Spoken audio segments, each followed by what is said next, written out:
Hey, this is Russ from Good Riddance. You're watching Rock Music.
I think that we live in a culture where the person with the loudest voice wins. And it was clear with the field of other Republican candidates that were there that he was going to be the loudest and most obnoxious. And so he would be the last one standing. That was pretty clear from the beginning.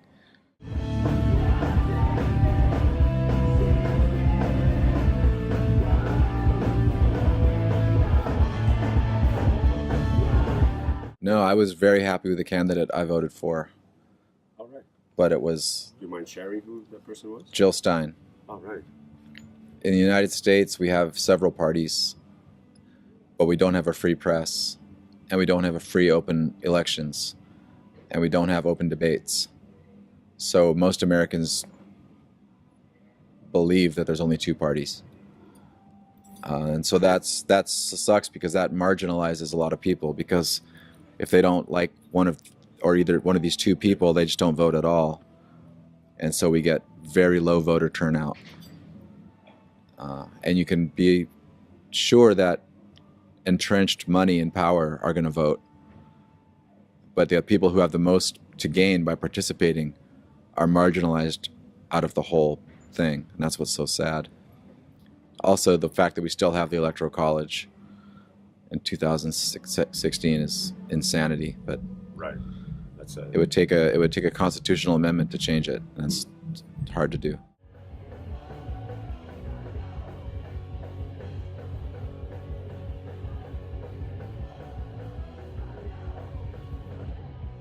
I think it's possible. I think that people who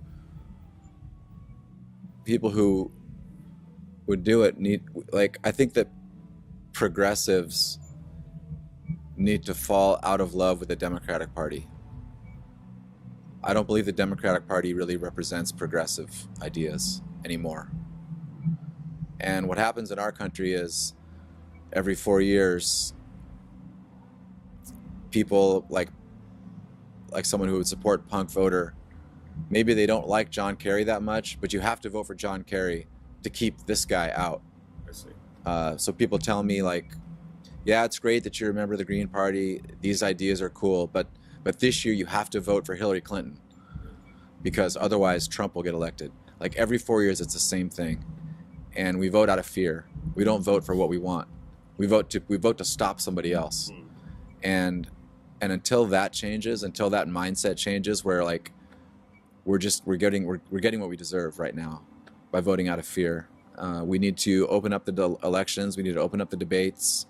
We need to get the money out of politics and let Americans really see the choices that they have for the single biggest decision they're asked to make as citizens. They're basically making this big decision, or being asked to make it, with a poverty of information. And until that changes, we're going to keep getting the same thing. And the people who supported punk voter are going to keep telling us, you got to vote for the Democrat because the Republican's worse. And I don't feel like that's true. I don't feel like I owe my vote to the Democratic Party. I owe my vote to the party that represents my ideals. And there's a party that exists that's like that. But unfortunately, They're never talked about in the news. They're not allowed to come to the debates, and they're never mentioned anywhere. And they're completely blackballed. Same thing with the Libertarian Party in our country, who I think, I don't agree with, but I feel like they ought to have a place at the table as well. Our debate stage should have 4 or 5 candidates. 4 for sure.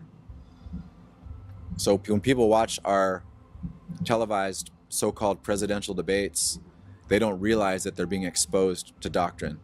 They're not watching a debate. They're being exposed to doctrine.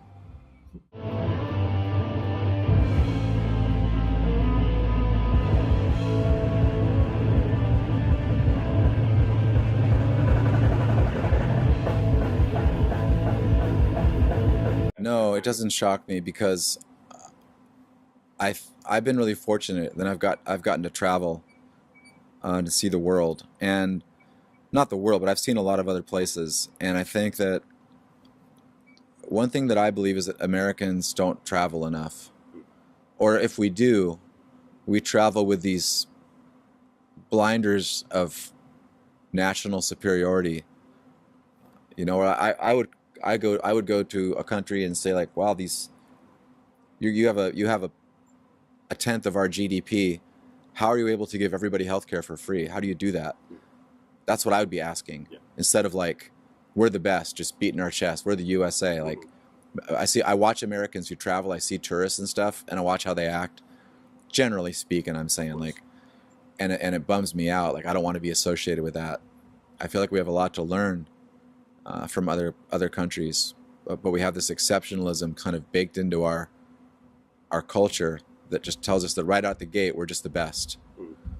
And I saw a graphic. It was a U.S. map, and it had a concentration of Trump voters, and there was another map that had the concentration of the most Americans that don't have passports. Yeah, I've seen You'll that. never believe it was the same part. And that's not to say like, hey, you have to travel. Like, everybody should have the right to choose, and it's expensive. It's not easy, but everybody can go to Canada. I mean, it's not that far. Even Mexico has healthcare. So I think that knowing that, I'm not really shocked by anything anymore, and how xenophobic we can be, and how easy it is for us to blame our problems on people that don't look the same. It's tragic, but it doesn't shock me. I'm not surprised.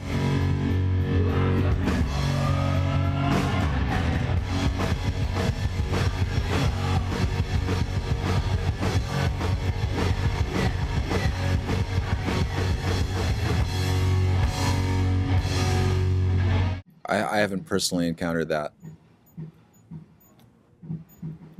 My social media is like, if I post things, they're very left, they're very progressive, and I just get a lot of blowback from other Americans who think that I should be forced out of the country, or they think I'm gay, or usually I'm called a faggot, and I'm called un-American more than anything else, because of I think healthcare should be a right and not a privilege, and I think $6 trillion is a lot of money to spend on war, but that's just me.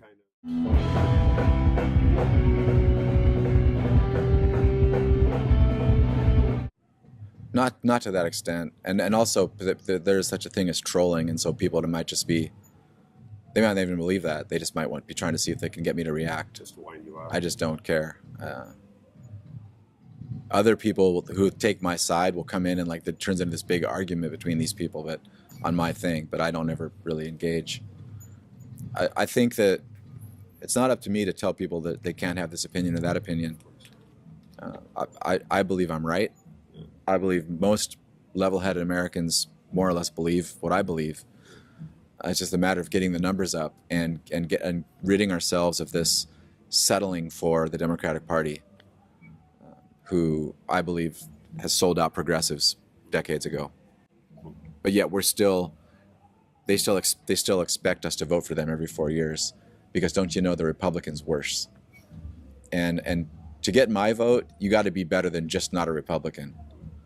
That's my opinion.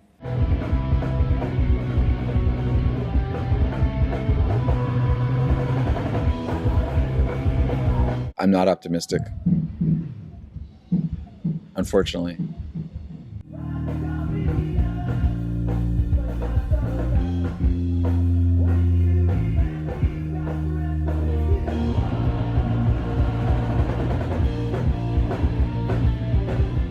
That was a beautiful place. Yeah. I remember seeing that picture from the. A very small show, but it was a beautiful place. Yeah, we walked around, went to the beach. I mean, we were only there for a day or so. Oh, right. But yeah.